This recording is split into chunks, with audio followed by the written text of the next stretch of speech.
अहले सुन्नत क्या ये मशहूर है कि यकम मुहर्रमुल हराम को सैयदना उमर फ़ारूक रज़ियल्लाहु ताला अन्हु की शहादत हुई। आपने मुहर्रमुल हराम के इंट्रोडक्शन में कोई जिक्र ही नहीं किया।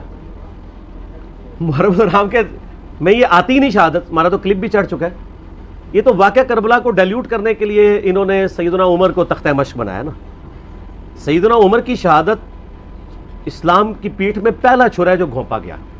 2012 में मैंने सैयदना उमर की शान में पूरा लेक्चर दिया है, मसला 65, कि बुखारी मुस्लिम में हदीस है, मेरी उम्मत और फितनों के दरमियान एक दरवाज़ा है, जब वो दरवाज़ा तोड़ दिया जाएगा तो मेरी उम्मत पे फितने शुरू हो जाएंगे, और वो उमर है।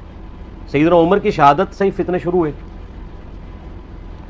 तो लेकिन सैयदना उमर की शहादत यकम मुहर्रम को नहीं हुई।